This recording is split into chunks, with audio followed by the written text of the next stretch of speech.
Hello, and welcome to Stasis Pod, the Transformers Rescue Bots podcast. I'm Rob. I'm Jen. And I'm living in the land of the lost. I'm David. Apparently. That's right. Today we are venturing into the Hollow Earth. What? Oh, are we looking for King Kong? What's going on? Yes. King Kong, maybe some sleet stacks. Oh, man. Maybe the Mole Man. Or I don't think I've mentioned recently how when I was a kid, my dad watched, I think it was The Island at the Top of the World. Mm-hmm. And I was just like, this is a movie that's gonna have dinosaurs. And it did not have dinosaurs. Oh. I was disappointed. I'm trying to remember which one that one was. It's got Vikings. Which I would probably appreciate more now than I would have when I was like 8. I think they might have a plesiosaur, but like that's the only weird thing in it. Oh, I love plesiosaurs. I might have remembered a plesiosaur though. I love plesiosaurs. I like sea dinos. Yeah. Well, as the characters in this episode will correct you, those are not actually dinosaurs. Yes, I know. Also my friends. My friends will correct me. They are not actually dinosaurs. So yes, today we're talking about what rises above, the 37th episode of Rescue Bots, and the exciting conclusion to our previous episode, what lies below? Yeah. Yes. I keep wanting to say what lies beneath, which is definitely that Harrison Ford ghost movie. Yes. Yeah. Close, but not quite. A movie I saw in theaters and I can't remember why. Wow. Maybe it was on a date? I thought you were going to say maybe it was on a dare. No, I don't. I have no idea why I would have seen it if it wasn't a date, really. So, but it's a Zemeckis movie. It has a good pedigree. Mm-hmm. I mean, yeah, it's got Harrison Ford, but like I don't remember the context of seeing the movie, but I distinctly remember seeing it in a theater. I just don't remember with who. Maybe I went by myself. Why would I have gone by myself though? For that, you were bored. Maybe. So this first aired May 3rd, 2014. Was written by Stephen L. Sears, who has got a resume and a half. Oh, wow. He has written for all sorts of like cheesy syndicated action shows. Yes. Well, in fact, he was the executive producer on Xena. Oh, okay. That's a good start. Wow. That's cool. But he also wrote for Stingray. What? Oh, is that one of those motorcycle ones? No, it's he has a Corvette Stingray. Oh, a Stingray so was did my neighbor car. when I was in high school, but they didn't get a show. Did he also travel around solving crimes? I mean, not that I'm aware of. Wait, I don't know. We didn't know them that well. Wasn't there a Marion animation also called Stingray or something? Yes, there absolutely was. Yes. The A-Team. Oh, yes, the best. J.J. Starbuck. Oh, wow. What? I'm not even familiar with that. The hell is that? The series follows corn-pound-spoting Jerome Jeremiah J.J. Starbuck, a billionaire Texan who wears 10-gallon hats, cowboy boots, and fancy Western shirts. He drives a limousine with steer horns on the hood and a horn that plays The Eyes of Texas. I assume you mean corn pone. Yeah. Did I not? What did I say? Corn pound. I thought I said... Oh, yes, corn pone. I wasn't sure if that was an also intentional... This was just not knowing your crazy southern terminology. Cats are making noise in the background. So it's a series where the main character was the villain in any other story? Yes, but he fights crime. Oh. Sure? Is it crime he did by... Is it... Texas Land Baron? The fuck is that shit? Is it them Duke boys? Is that the crime he's fighting? Kind of what it sounds like. He also wrote for The Highwayman. Oh, I vaguely remember watching that, but I don't remember what was really about. It starred the guy who played Flash Gordon in the Flash Gordon movie. Oh. Okay. It was apparently described as a cross between Mad Max and Knight Rider. Mm-hmm. So is it like the far-off, junky future, but the car also talks? I don't know if the car talks, but it's like vaguely futuristic and vaguely... Apparently he has a high-tech multifunction truck. Uh-huh. Oh. Is it like that one season of Agents of S.H.I.E.L.D.? There's a truck, but also apparently the truck can also like eject a helicopter. Oh my god, I watched that show! Oh wow. I forgot what it was called. I didn't realize it was a full show. I thought it was just like a TV movie that didn't get picked up. Well, I think it briefly got picked up. Okay. For like one season. Swamp Thing. The first one, I'm guessing. Yes. Yeah, the one that starred the guy who played Swamp Thing in the Swamp Thing movies, Dick Durock. Mm-hmm. What else we got here? That Sheena, Queen of the Jungle TV series where she'd like turn into animals. Oh, wow. What? This is some crazy forgotten stuff here, man. Yeah, half of this stuff is like shit I ain't heard of or shit I've completely forgotten. This is extremely like stuff we would have gotten as like... So I worked at the used bookstore. We didn't just get stuff people sold us. We also got remaindered stuff. And occasionally we would get remaindered like DVD sets. And this has very strong remaindered DVD set vibes from remaindered DVD sets. I haven't even got the Hardcastle and McCormick yet. Wait. Wow. Did he have something to do with Manimal? Let me see. Apparently he was involved with the series Riptide, which I think was a show where they had a superboat. Yeah, that sounds about right. There was a superboat show other than the one with Hulk Hogan? Yes. Oh my god. There's two of them. What the Listen, we loved super vehicle shows. I know, but the superboat is way more limited than car, motorcycle, helicopter. You tell Aquaman that. And then come back here with your head attached. Listen, I believe you're disrespecting Nightboat, the crime-solving boat. Sounds like he'd be friends with Speed Buggy. I am not seeing that. I'm seeing he's involved with a show called Raven. Raven? I like things called Raven. I've got to see what this is. Was it involving the wrestler Raven? It was... Is it that Highlander spinoff? This hour-long action drama featured martial arts, adventure, humor, mystery, and secret societies. Okay. That's a lot of things. It starred the guy who played Raiden in the Mortal Kombat TV show, which I watched, and Lee Majors. Oh, wait. Is this... Oh, there's the Highlander, the Raven series, and there's also a Raven TV series? Yes. Okay, wow. This is, I guess trying to Google it, and the one you're looking for is the lesser-known Raven series.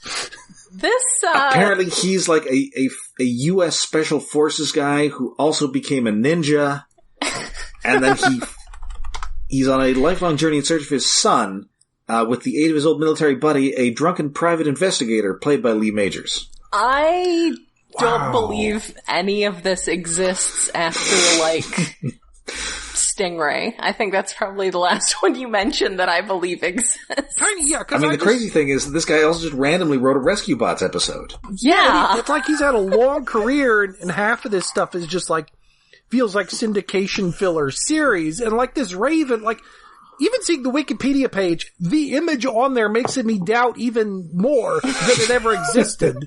Because it's like the most cheesy, like, early 90s, this is a fake thing. It's like when I worked at Starbucks neon with sign and a guy with a katana. What the fuck? I worked at Starbucks with a bunch of millennials, and I threatened to just keep making up shows from the 90s that I was clearly inventing, like Superhuman Samurai Cyber Squad and Big Bad Beetleborgs. Well, now you got like 6 more to add to the list. And Captain Simeon and the Space Monkeys. Oh, Captain Simeon was so good. I love that show. Anyway, we've gotten sidetracked talking about this guy's career. Yes. Which is amazing. It's amazing. Weird. So previously... Optimus Prime gave them this mission. Learn from the humans, serve and protect. Live in the world, earn their respect. Family and heroes will be your allies. Going to the rescue. Heroes indeed. Goodbye. Going to the rescue. So this has a pretty clever framing device for the previously on Rescue Bots, where it's Cody narrating the previous episode's events in a message to Doc Green in the hopes that they will be rescued. But I did really like that. That was a very nice, very good recap. Very clever. I feel like we've done an episode with that before, but I don't remember if it was Transformers or not. I think it was the second part of Beast Wars, The Trigger, the one where there's the Tigatrons on the floating island. Oh yeah, yes. and he's Okay, sending so we out did the do that. message. That's Yes. That's way earlier than I was. Via hijacked Cyber Bee. Yes. I love the Cyber Bee. Cyber Bee is the best. So yeah, they are too deep in the Hollow Earth, and there are three distinct groups of people that are separated. So we've got the Chief, his brother, who of course is Mark Hamill, Cody, and Chase, who are in one section. You've got Optimus Prime and Heatwave, who are in a second section, and you've got everybody else in a third section.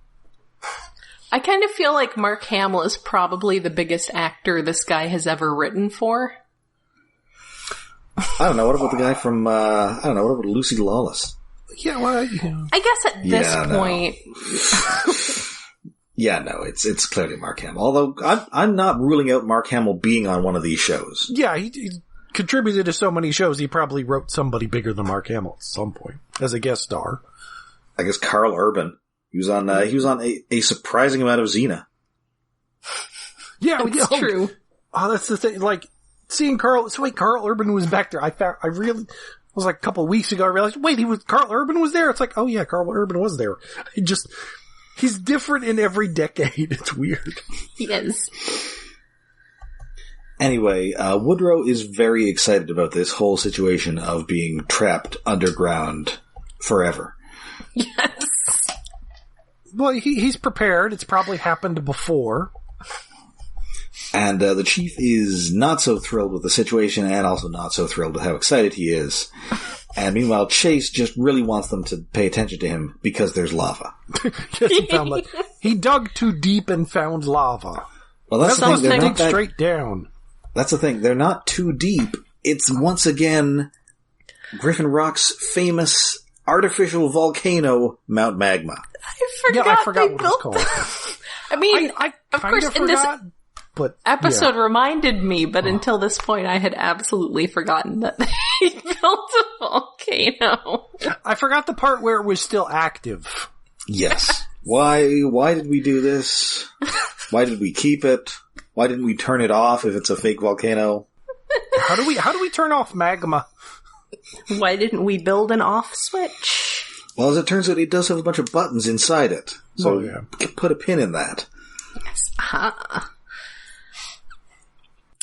So yeah, they have to have some mortal peril to start the episode, and here it's lava.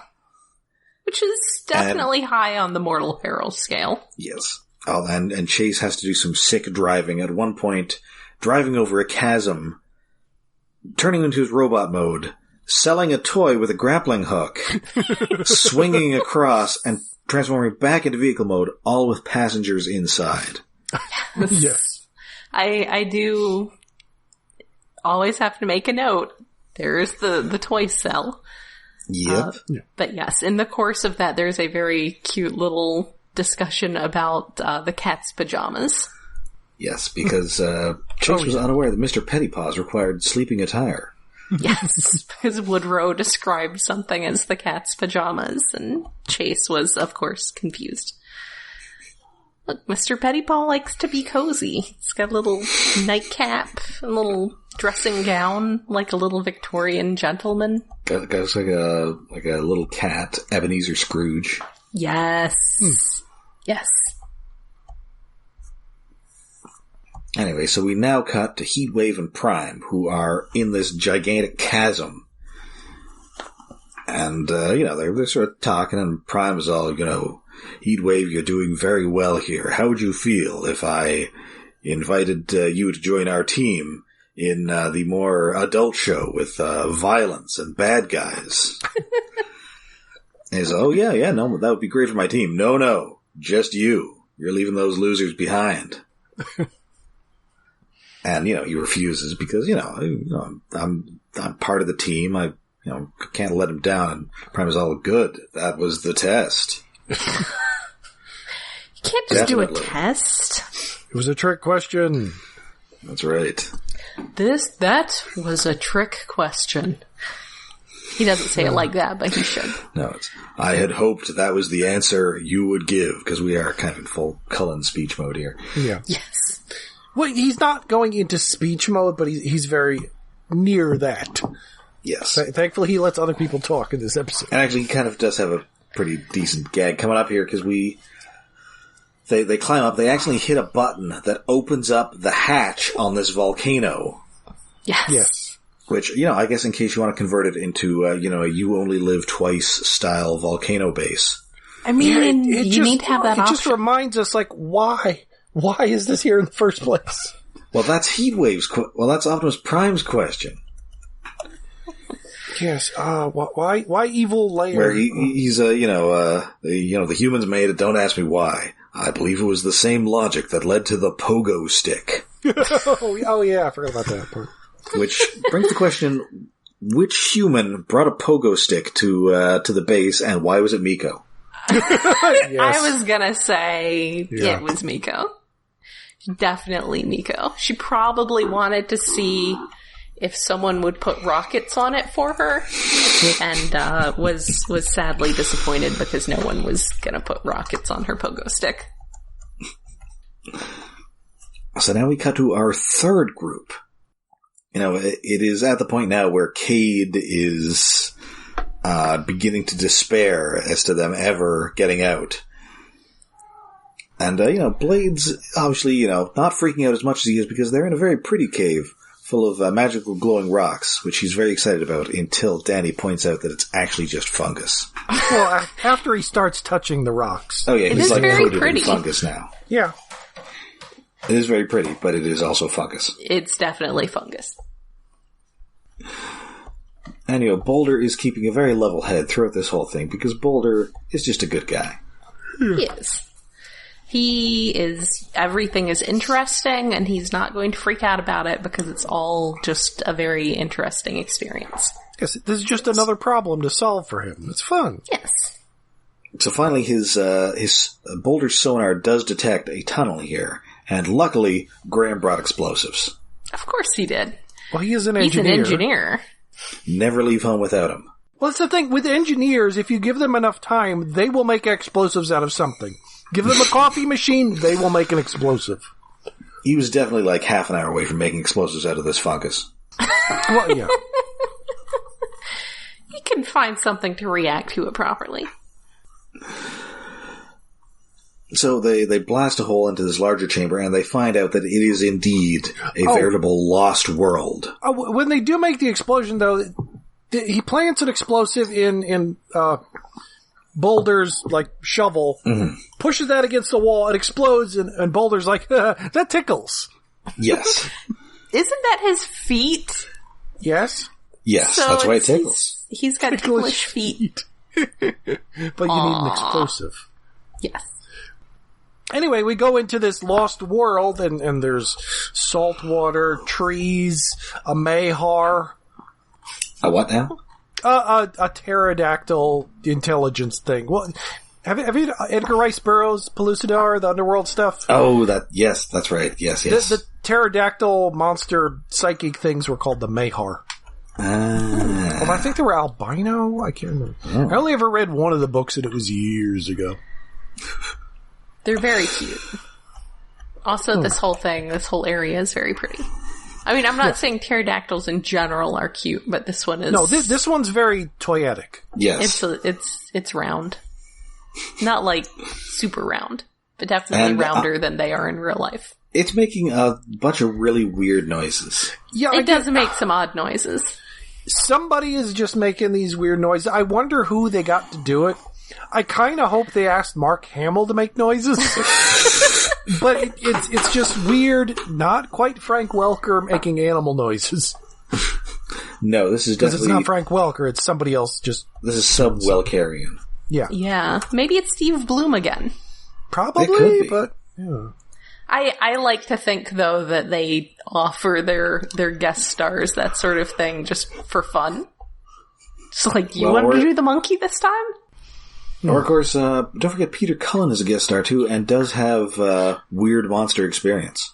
Ooh, that's true. But it doesn't sound like the Predator or King Kong, so I don't think so. Well, I haven't seen King Kong Lives. I can't attest to that. I haven't seen it in a while. Oh, that's a rewatch. That's one of those movies I should own, but don't. Aw. I'm sure there's a lavish Blu-ray of it. Probably, like so many. I realized recently I don't own any Predators, any Terminators, any Aliens, any of the big 80s series I like. At least the early ones. I just don't own them because they were on TV all the time, but I don't watch TV anymore. And I did specifically a few years ago, because of things moving from streaming services and etc. I finally got around to getting the Aliens Blu-ray set. Been looking for a good... There's like 5 or 6 different versions, and I don't know which one. I will note again that quadrilogy is not a real word. No, but that might be the one I want to get. It's tetralogy. The first 2 are really good. The third one's okay. The fourth one has... what's her name? Winona Ryder and Ron Perlman. Alien Resurrection? Yeah. Yes. It's extremely Joss Whedon-y, but additionally it does have Winona Ryder as a robot, which is very confusing when you're trying very hard to be straight. Also, you like robots. Also an extremely sick basketball shot from Sigourney Weaver. Yes. Oh, yeah. Which apparently she made herself. Yes, and Ron Perlman almost ruined the shot by freaking out. Thanks, Ron. So, yes, we are in the Lost World here. And, so Blades and Danny go out to scout, even though he is somewhat apprehensive about the fact that there is a terror doctor. I thought he was on the last show we did. Well, there are various pterodactyls in Transformers. Although, man, a pterodactyl that's a doctor. Why isn't that not happened? Probably because we've only had... kind of a doctor. Huh? Sauron's kind of a doctor? Well, yeah, but I mean in Transformers. Oh. That's why he doesn't want to cure cancer. He wants to turn people into dinosaurs. Precisely. Yeah, he's great crazy science. We need a new pterosaur toy. Repaint him green and have him be Sauron. Oh, wait, no. But what's his name? Fractal. Isn't he like a metallurgist or something? Yeah, I think so. Yeah, but isn't he only in a club story or something? I don't remember. Well, he was in a convention story. Early BotCon exclusive. Yeah, that was BotCon 97. Okay. But if we get a new pterosaur out of Hasbro, I wouldn't be surprised if they make a Fractal. Oh, yeah. They'd better. Although I would also like a Laserbeak. Well, Laserbeak is just sort of swapped reverse pterosaur. It's neat colors. Well, yeah, the purple's good, but I don't know. But I just want a pterosaur to begin with. Well, yes. Well, I keep being tempted now that they're more Jurassic Park toys and there's a pterosaur. It's like, I want to get it and paint it red. I have that chaos effect, and I hope I kept that. Oh, those. The chaos effect, the flying one that I forget what crazy stuff it was mixed with, but was bright green, and I used to have it perched. Maybe? I used to have it perched on a shelf in my bathroom. just like you look up and there's a big, scary, bright-colored dinosaur. Anyway, as So yeah, they take off, and then they are eaten by a gigantic prehistoric fish. I think it's a Dunkleosteus. It looks vaguely like a Dunkleosteus. Yeah. I mean,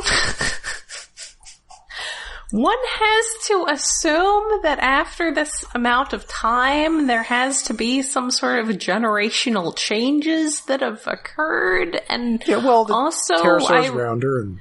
I really question the ability of this area to maintain a viable ecosystem with megafauna of this size for this long. Something science. Also, how has Doc Green not found these and cloned them and tried to make them like pets? And definitely don't tell Doc Green this is down here. Okay, maybe it's not a Dunkleosteus because that was like 380 million years ago, and the pterosaur is presumably from later. I don't think they did that kind of research for this episode. No. How big was a donkey? Oh, this would have been bigger than donkey. Oh, donkey is such a weird giant fish. Just the big chompers. I love it. Maybe that's the general change. It got bigger. Yeah. Ooh, there you go. But Somehow. in a cave? Yeah. Cave, you usually get smaller and albino. Oh, that's weird. Why isn't the pterosaur an albino? Ooh. Oh. Although there's a lot of light in there from... it's not the fungus purple, so... cartoon, whatever. Well, I'm overthinking again. Probably, So Blade... I would... There's a lot of greenery. Maybe there's like a opening in the roof of the cavern that no one has found or fallen into. Except probably a lot of deer. Now I'm having Skyrim flashbacks. Carry on. So Blades does escape the grip of this giant fish by transforming, but at the cost of having his rotor bent. So now he can't fly particularly high. He can still fly a little bit, just not like enough to help them escape. Mm-hmm. Convenient. We gotta do that in half the episodes. That happens very often. Yes. So we cut now to the group with the Chief and Chase, and Woodrow is very curious about all aspects of Cybertronian life. So so you don't sleep. Do you eat? Well, no. Okay, so that answers my next question, which was definitely going to be, do you poop? Yes. Mark Hamill holds in a poop joke. Yes. That's this episode. I mean, he says, like, they don't eat the way that humans do. So he does acknowledge that they consume something, but it's not really eating. It's not the way you're thinking of it, Woodrow. Mr. trying to lead up to a poop joke. Yes. And so he starts arguing, the chief and his brother start arguing again, and Cody really has to tell them, listen guys, can you do this when we're not, doomed in the center of the earth? But suddenly, there's a rumble, and it is a rhythmic tapping of Morse code. Which is almost causing a cave-in the little cave they're in. Yes, so they head towards Boulder's location. Yes. And Heatwave and Optimus, they're elsewhere, and they found a giant cave of Energon. Which is giving me some Beast Wars flashbacks. Yeah. Yeah, I can see that. Maybe that, the episode of G1 where there's like a little canyon and they've got to send that little cassette drone down there, and then I'm like, that's a Prime problem. It is a Prime problem. I know what episode that is. That's one of the stupidest episodes. It is Optimus Prime. Just explained to you that he made a duplicate of Optimus Prime, but you weren't paying attention, Soundwave. You were not paying attention. Man, that episode is dumb. I love it. I love it so much. So soon the Chief Chase team gets there first, but as soon as they get there, they're in a veritable dactyl nightmare. Oh, no. So Chase, he's got like a stalactite that he's using like a bat, and it's not working. Oh, sorry, I think it's a stalagmite. Oh, whatever. Yes, he does say extinction is no excuse for ignoring the law. Yes, that's a really good line. That's a really good Chase line. Yes, I love that. But luckily, apparently, Blades has seen the script for Jurassic World. Yes. So he transforms, flies low over the water, lures the pterodactyl into following him, at which point it is chomped by the big fish. Yes. No, and it's taken under the water and it's not graphic, but I'm like, no, that poor pterodactyl, it was too cute to get eaten. Yeah, I choose to believe that it fought its way free and flew off in the background when we couldn't see it. Well, it does at the end. Yeah, we okay, see it. good. Because originally I was thinking, whoa, that's pretty harsh for rescue bots. Yeah. But no, it gets away. That would be an incident. Must have been. That would be Blades putting a hit out on a pterosaur. Must have been writing down some notes at that point. So I'm very glad that the pterodactyl made it out okay because it's adorable. But yeah, no, that is totally how that one girl gets it in Jurassic World. Man. That was such a weird death because it was such a cool death, but it was like this innocent character who hadn't done shit. It's like, why it's up there. Well, it's just like Richard Schiff in Lost World Jurassic Park.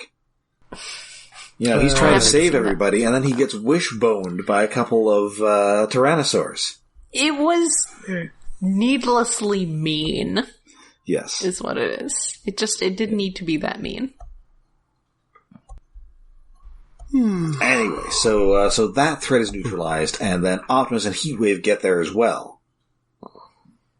Oh, and I forgot that Blades, he says that he was inspired by Woodrow and the Chief arguing with each other because it makes them oblivious to everything else. Oh no. Also, Cade is very happy to see Heatwave, but he's totally gonna play it off.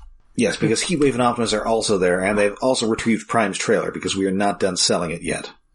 That did remind me, I forgot to mention way back in the Gremlins episode that when Cade was going into Doc Green's extremely poorly thought through nightmare machine, Heatwave was like being super protective. Yes. Like, aww. So yeah, Heatwave shows up. Cade's like, Heatwave, you're okay. I mean, hey. And then they fist bump. It's like, aww. Oh, they got a bromance going on. Yes, thankfully, I've retrieved my action figure storage truck. It's very important. But they're all together, but they're trapped. Yes, and so, hey, we found a way out. I hope you guys like volcanoes.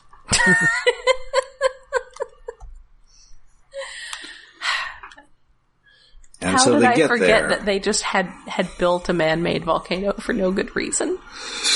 Well, it was 2 seasons ago of us watching stuff, but yes.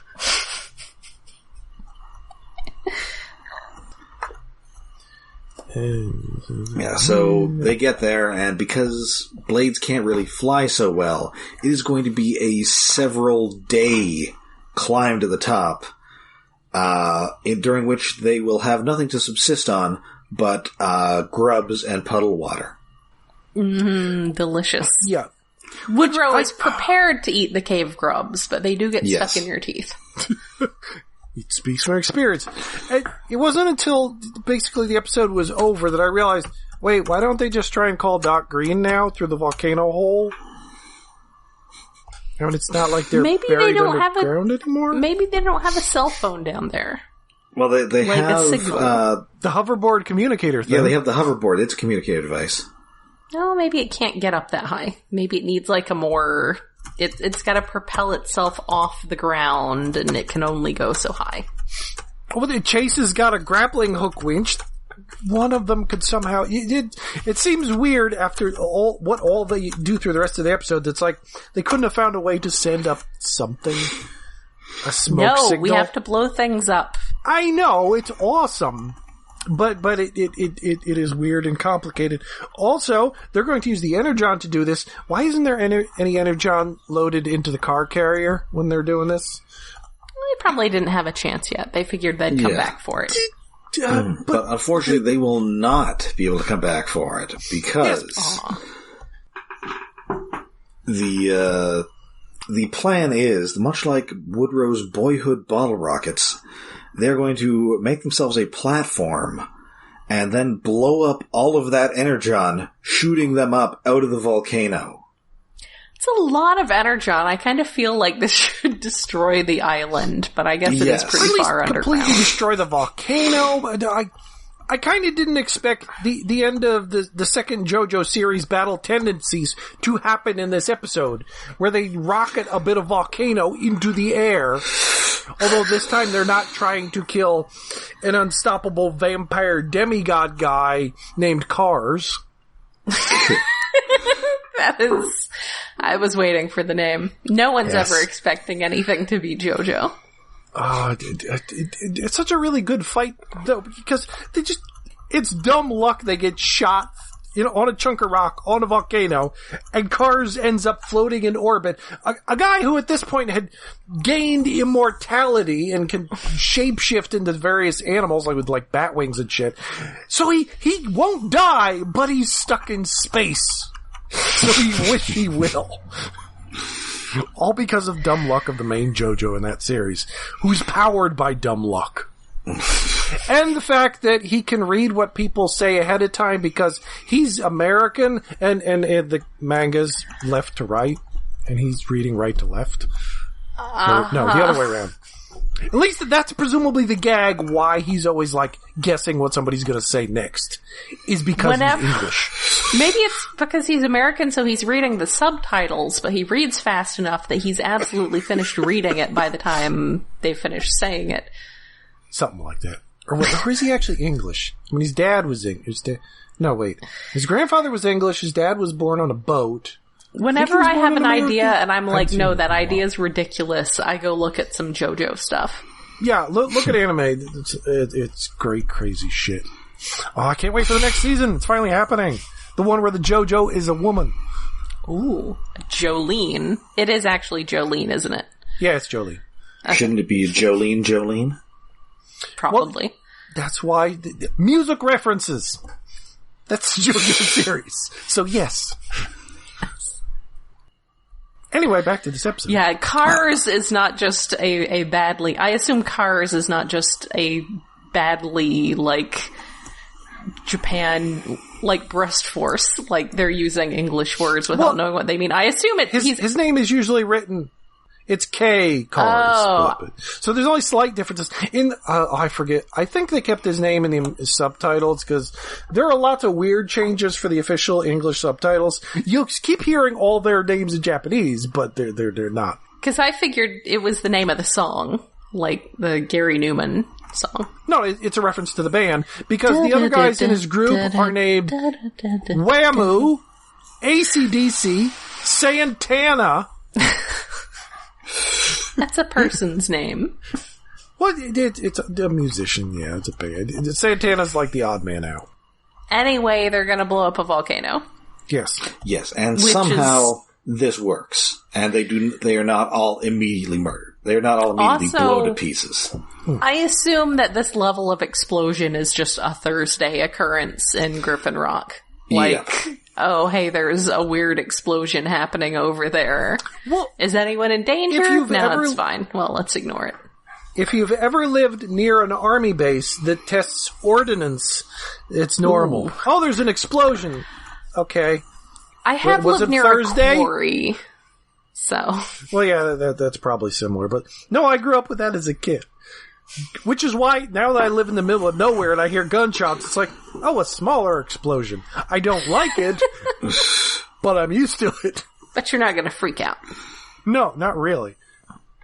The first one, one of my neighbors, it seems like every month lately, he tests a gun and he's fires off 10 shots, reloads, fires 10 more. It's the fuck, dude? Settle down. What? Yes. Go find a deer. Oh, jeez. He's got to be ready. So yeah, this all they all emerge from the volcano's caldera. They skid down to the bottom, and they are just barely not crushed by Optimus Prime's action figure storage truck. Good thing they brought that along. You wouldn't want to lose that. You know what happens when you lose a toy? It's just tears. They get congrats from Optimus Prime, who heads back to join his other show. And apparently in the subsequent episode of Prime, Prime talked about how he was unavailable because he was investigating an underground energon deposit. Really? Yes. Well, supposedly, yes, but the problem is Prime aired in 2012 and this show aired in 2014, so it was retroactively making it fit in something Prime had mentioned previously. Yes. Okay. But it is neat that they tried to make it in continuity. Yes. So we cut back to the firehouse now, and Woodrow is trying to leave undetected because he's not a big guy for goodbyes. He's gonna sneak out the back. You've got your life here, Charlie, but I'm a loner, Dottie, a rebel. Chief is having tea. I Yes. notice he's got the tea bag little tab hanging out. Like, Chief is having tea. He's a tea man. Yes. So yeah, he takes off even without saying goodbye to the kids. So Cody, wakes up and he's, wondering where he's gone. And he's, saying goodbye is just not his way. We'll, just have to keep him in our hearts till he guest stars again. Till we can get him in another episode. That's right. And he does come back several times. Good. So we'll be seeing more of Mark Hamill. Yay! So yeah, this is a fun enough episode. There's not a lot to it, but I enjoy weird prehistoric stuff. Yeah. Hollow Earth stories, ridiculous as they might be, are always fun. Yeah, let's not tell Doc that any of this was down here, or he will try to go and make some pet dinosaurs. Actually, that'd be kind of cool if they take the Mecha T-Rex down here in a future episode. Oh no! Of course, now now that we know what the deal with the screenwriter of this episode is, I imagine that off-screen, Woodrow is basically living like a syndicated action life.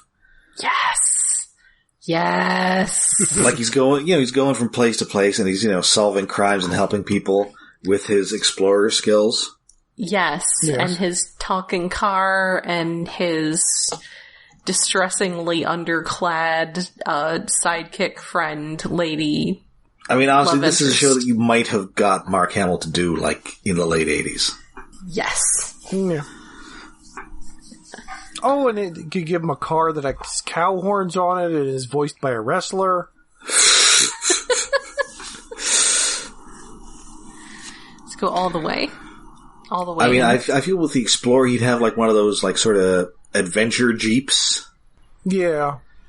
Ooh. Something off-road. Like one of those Land Rovers that are really square. I love those. I want one of those.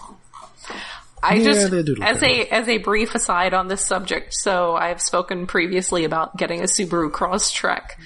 Occasionally I will see other ones that are the same color as mine on the road, and I will arch my back and hiss like a territorial cat. Because I am not accustomed to having vehicles that other people actually want to have. And I saw one yesterday that actually let me out into traffic that was, it was extra lifted off the ground. So it had like been modified so it had even more ground clearance and it had this really fancy roof rack on it. And the guy had like 2 huskies in there and I felt like such a poser. And I'm just pulling out in front of him so I can then go make a left turn into McDonald's.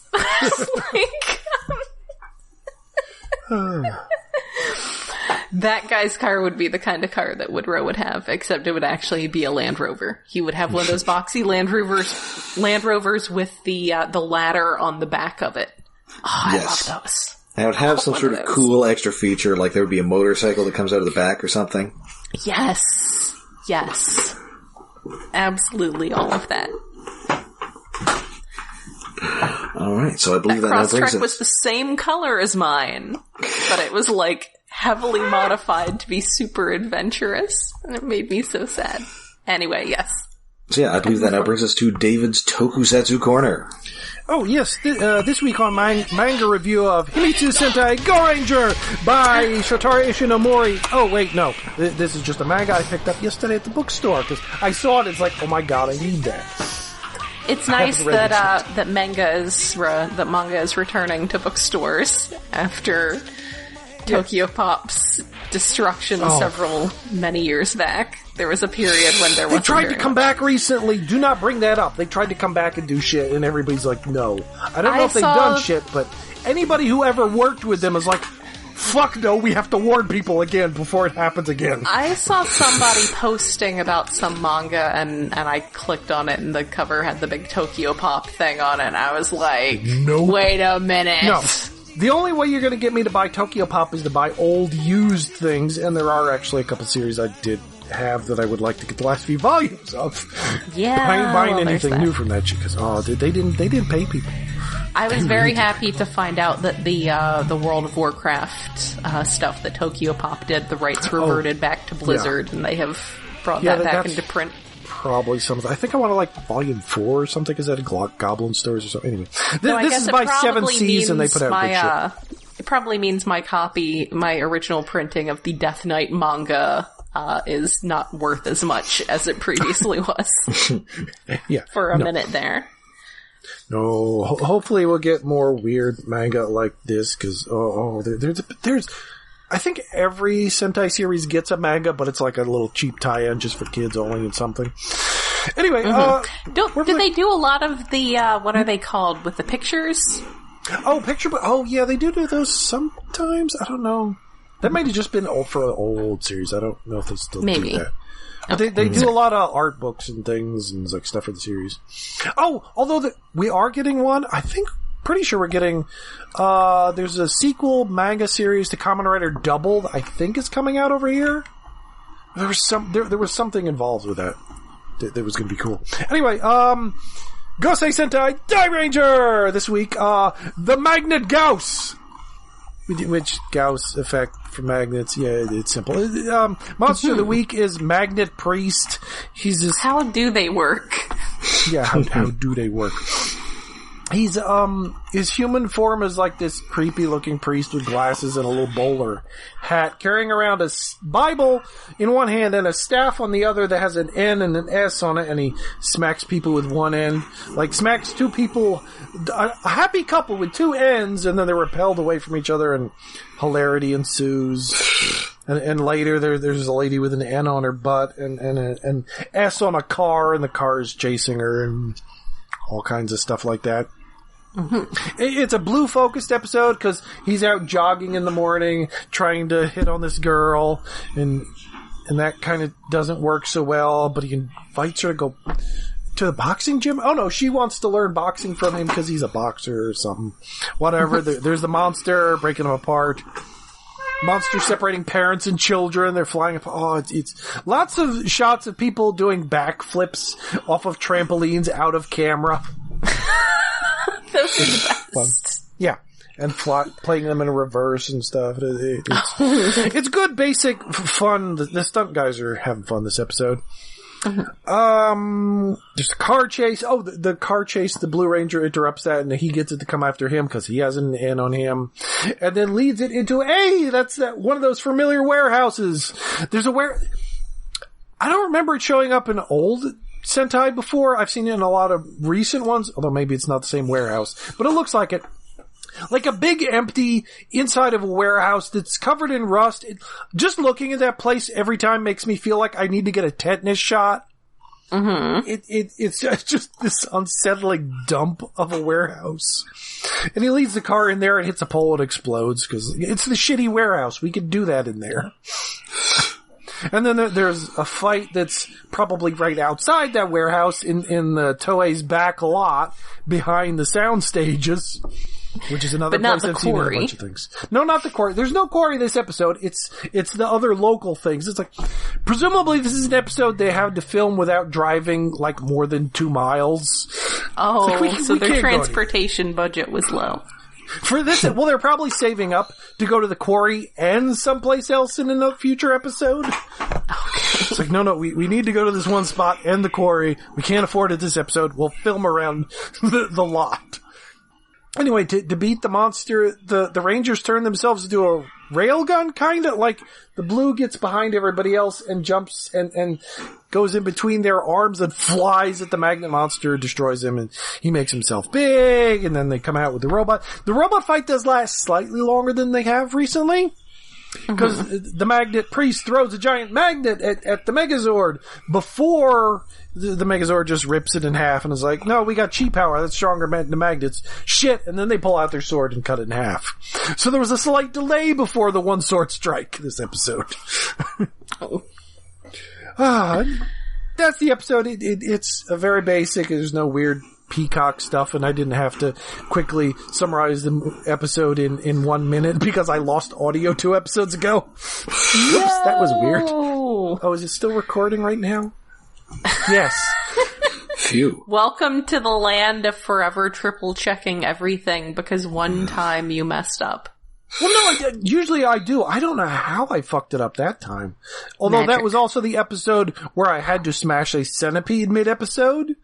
Mm-hmm. So some point after, but I was still talking to you, so I don't know how the audio stopped. I'm confused I about always that. blame cats. Unless I accidentally deleted it before saving it, but again, that's, how would that happen? Anyway, that's the end of that. I had to start a new disc. That's always an adventure. Because I sit down first, and it's like, oh fuck, I was on the last episode last time. And then you have to find the remote, and... Yeah.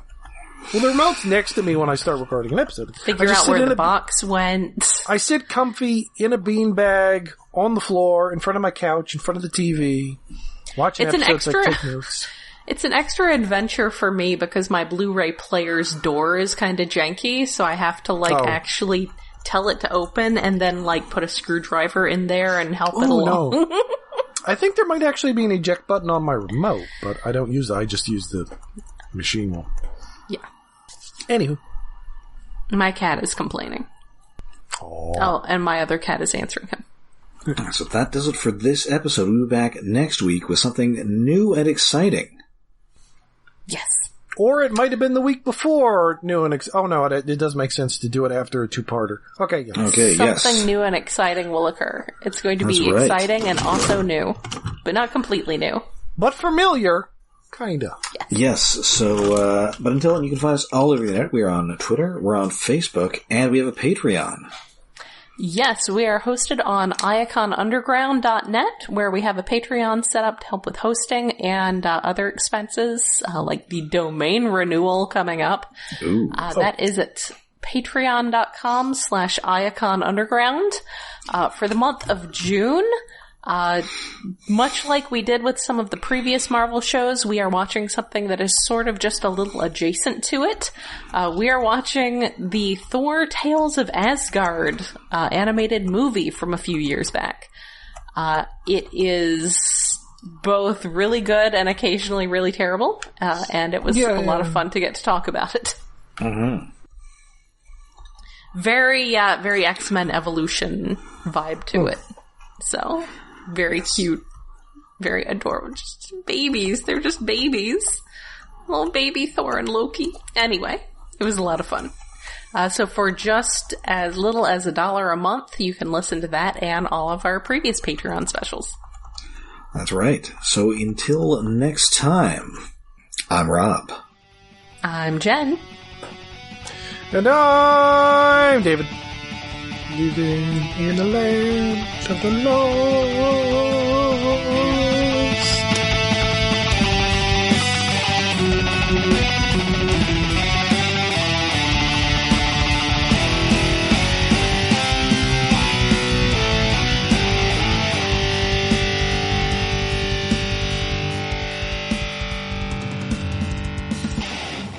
Arya has come over to see what Benjen is complaining about because she's got to take care of him. Aw, kitties. Hey Arya, you're sitting awful close to me. You gonna sit near me? What if I put my hand out? You gonna sniff my finger? No? Okay.